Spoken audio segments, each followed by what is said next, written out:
Have y'all seen the acceptance? This is a Facebook user. Have y'all seen the acceptance of the suspension and apology letter today? Oh no, we didn't see the apology letter. If you run it through ChatGPT first, see if it. Yeah, it run it through ChatGPT. Yeah, first. but okay, let's do this real quick without even reading the apology letter. Hold on, this was from. See if we can do it. Let's see if we could just come up with what they said in there. Oh, I know what he said. I ain't seen it. To all my fans, all the ones that look up to me, my family, and my support system, to the league office, Adam Silver. I just want to apologize for my actions. I'm taking full responsibility. Taking full responsibility. Even though he said the gun wasn't real, that's not taking full responsibility. That's lying. Oh, he's gonna throw that into apologies too. I will be better moving forward. I will be better moving forward. I do accept the punishment. Go ahead, Zo. There'll be some. I'm gonna be focusing on my mental health. Oh yeah, again. I guarantee it. I'm gonna be focusing on my mental health. Sorry to my teammates that I ain't out there battling with y'all, but when the time comes, I'm gonna be ready to get back on the court. And everybody who looks up to me, I'll be better going forward. I know what is. I've apologized a lot. I made a lot of mistakes, so I know what he's. I know what he's saying. Let me see if I can find it. Here we go. I'm pulling it up right now. Okay. Yo, man, this is ridiculous. I know everything that we said is gonna be in there. I've had time to reflect, and I realize how much I've hurt, how much hurt I've caused. Morant said in a statement issued Friday. I want to apologize to the NBA, the Grizzlies, my teammates, and the city of Memphis, to Adam Silver, to Zach Kleiman, and Robert Pereza, who gave me an opportunity to be a professional athlete and have supported me. I'm sorry for the harm I've done. To the kids who look up to me, I'm sorry for telling you as a role model. Yo. I promise I'm going to be better. Yo. I promise I'm going to be better. To all my sponsors, I'm going to be a better representation of our brand. To all my fans, I'm going to make it up to you. I promise. Wow. Did you say 12? Did you say anything about 12? Hold on. I am spending the off season and my suspension continuing to work on my own mental health and decision making. I told you. I am going to be training so that I'm ready to go when I can be back on the court. I know my teammates are going to hold it down, and I'm so sorry. I won't be out there with them at the beginning of the season. I hope you all give me the chance to prove to you over time I am a better man than what I have been showing you.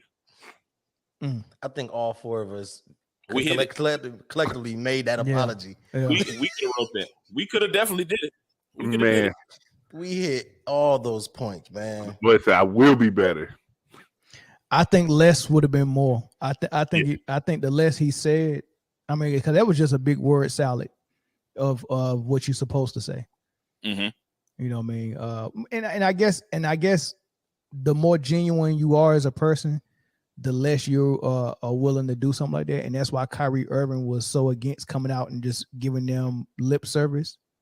You get what I'm saying? Like when Kyrie Irving was in this stuff, they was like, just apologize. Just come out and apologize. Do you hate these people? Do you hate you? Just apologize. Just denounce the film and all this crazy stuff. And he was like, look, man, come on, seriously, man. Like, and so if you was Ja, what would your apology sound like? My apology would have been I accept the punishment and that pretty much that's it. I mean, I probably would have said, hey, listen, I do accept the punishment and you guys have no reason to believe me, but I am truly sorry.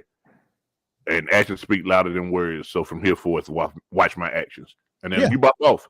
That would have been perfect. Yeah, you got to bop off and you know what I'm saying? Because the best apology is changed behavior. Yes, exactly. You know what I'm saying? That word salad just ain't gonna get it. Yeah, and honestly, after what you did 2 times, who believes this word salad? I mean, I hope for his sake that he means it and he wants to actually do the things that he needs to do. Not to, don't put guns on Instagram Live. It's not that difficult. It's not hard. It's not hard, man. Like, just don't do that. Have all the guns you want to. Just don't put them on live. Yeah. What happens if he gets caught a third time? We're just gonna have to rename the book "The Boy Who Cried Wolf" to "The Boy Who Cried Grizzly," and Ja Morant face to be on the cover of it. And you gotta go ahead and give him the gear.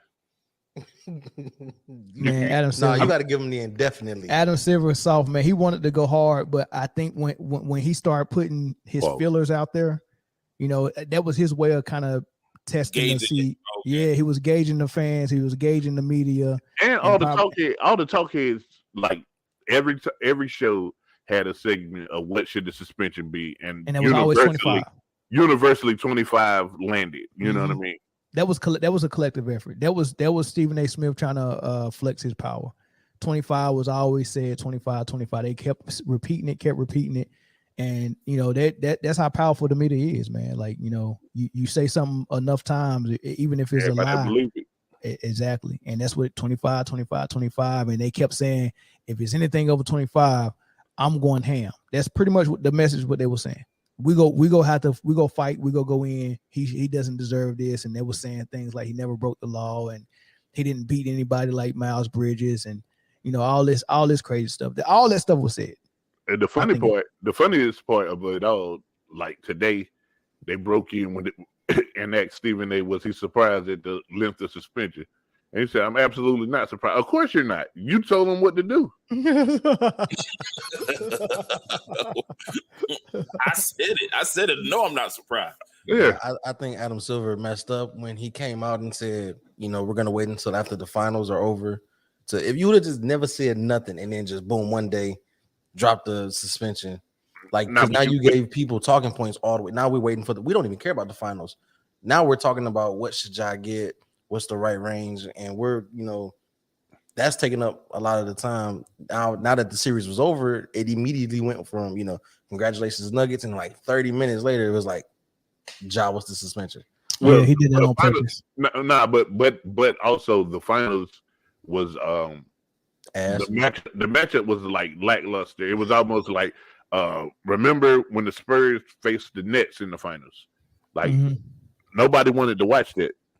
It was one of my favorite finals of all time, but rating wise, it didn't do well. Like you have to try to do something to point people to the finals.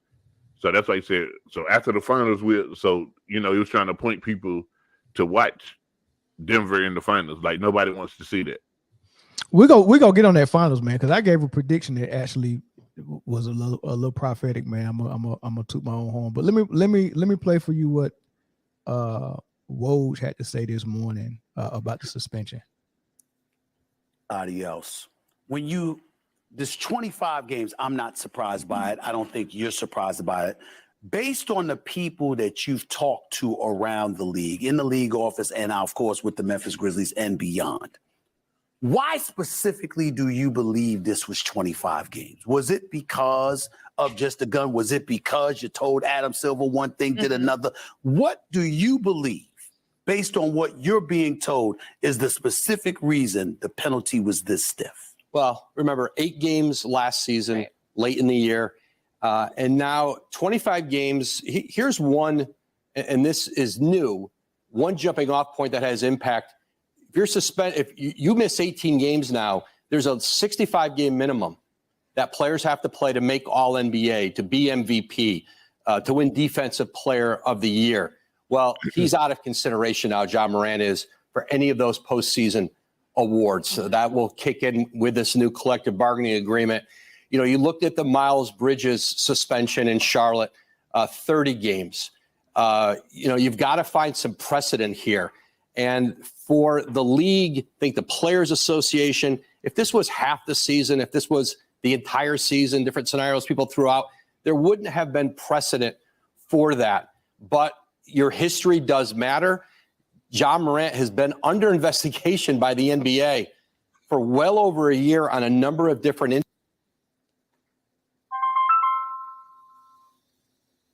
That's Ja. Incidences. They went through it with him last season at the end with the gun situation in the Denver nightclub. And again, listen, Hold on. It was a phone call coming in. Let me take this call. Hello. Hey, what's going on, fellas? What up? Who this? It's Joe McLaughlin. What's up, Joe? Joe, I can't what call up, it, man? What's going on, man? At work on break. Joe used Joe Checking used to give people in Greensboro 40 and 50 sometime, man. Hey, man, Yeah, Joe's still man, an athlete out there on that baseball diamond right now. Yeah, I got the All-Star game tomorrow down in Cleveland, man. Yeah. In Cleveland, North Carolina. Yeah. What's up, though, man? What you think? And I just wanted to chime in about Ja, because you know my little cousin, you know, he played for the Timberwolves, and we kind of talk a lot, right? Right. I just think this, fellas, is somewhat to the generation of the kids that we have. I got 5 boys myself. I just think, man, that these kids are taking the street life that a lot of us have came from and went through to use that as a badge of honor instead of really realizing the 40-year-olds like myself and you guys, we wish we were book smart more, Poindexters, the nerd in the class now. Yeah. So it's kind of offensive sometimes when you see a young man like him getting $70 million, $290 million. And you guys know me and other players that played since we were little. You know, so it's almost discouraging to me, man, because I think he should have better people in his corner too to tell him. It's okay to have a gun, but he has to be aware of his surroundings. And a lot of his friends got to stop pulling out their phone when they with him because they on the same page to know, hey, everything you do with him going to get scrutinized. So I just want to speak my 2 cents, y'all. Yeah, real quick though, before you leave though. So what's the allure to them wanting to be street though? Like that's the part that I can't understand. Me either, Melvin. I got a son, man, you know, 17, you know, go through a few things, but I think it's this sometimes. It kind of reacts for the women. Some women, you know, love a man that stays in trouble and things of that nature. Yeah. You know, but me being who I am and kind of just going through life, I'm sure you guys, you know, y'all remember me and everything like that. I would die to be in that position of success versus growing up in Smith Holmes, Ray Warren, Claremont. See, when you really don't know that life, and with his father being able to provide for him, Ja didn't maybe go through a struggle, and I don't want to say that, you know, everybody doesn't. I just know his probably wasn't severe like mine for him to feel like he got to portray himself as a gangster. We already liked him and respect him. So he don't got to, you know, do nothing extra to be cool. But in these youngsters' minds, fellas, and I don't know if, you know, they listening to us, but they're just not applying it when they're not with us. It's like they go left when they ain't around us. But when they under our umbrella, it's all good. It's, OG, I got you. I'm going to do this and do that. Yeah. When they're by themselves, it's like the brain goes blank, you know, just like a teenage kid sometimes, man. So I just feel bad for dude, man. And I got a cousin that play in the league, and y'all know me. I'm a real true diehard hooper, man. So I just felt like speaking on it today, bro. I've been holding my tongue since it's been going on. Man, I appreciate it, Joe, man. Thanks, man. Yes, sir. Yes, sir, man. Y'all have a good one, fellas. Right. I'm finna clock out, go home. Love y'all, man. All right, no doubt, man. Love you back, bro. Yes, sir. I think that's part of it, and then the allure to be hard. Like, you know what I'm saying? If people see me and they know I got that thing on me, it don't matter what my hands can do. You ain't gonna run up. You know what I'm saying? So I don't know when it happened, but there's a whole little check-in culture now. Like if I go to your city, if I go to this city, X, Y, and Z, man, I need to call somebody and check in and let them know I'm gonna be here, or I might get robbed. So, part of what I think it is so like for me growing up, right? For like a split second, I kind of like you see that you grow up around that lifestyle, you see that lifestyle, and it's the closest thing that you can see that is to you know, equated to like rich or successful or whatever, you know, and it's the closest thing that you think that you can get to be to that level of rich or whatever, that status whether it's quicker than going to be the actor or going to be a rapper or something like that. It's more easily attainable, right? And you see that, and it's right there, and it's like you want that lifestyle. For a split second, I wanted to live that lifestyle, but the fear of my parents outweighed the wait. You wanted to live lifestyle in high school? You wanted to live the street lifestyle in high school? Yeah. Yeah, we all did. I get it. But because it's like they always had the freshest clothes. Yeah, but isn't like what Joe just said. The reason being that you want to live that lifestyle is for two main reasons. One, it gets girls, and two, it feels like a level of protection and brotherhood. Like I love the fact that we had a tight, we went from the hood in Greensboro. And then we started going to schools where we was meshing with guys that wasn't from the hood. The difference between my group of guys and theirs is that we seem like really, really tight knit, and we fought a little bit more. And everybody knew not to mess with one of us because you had to mess with all of us. So that part was just feeling like you belong to something was one part, but the other part is that kind of became I guess attractive to females because females started picking out of that clique, because I don't know why. I guess just being thug was kind of different and kind of rebellious. I was ugly, if I'm just being honest.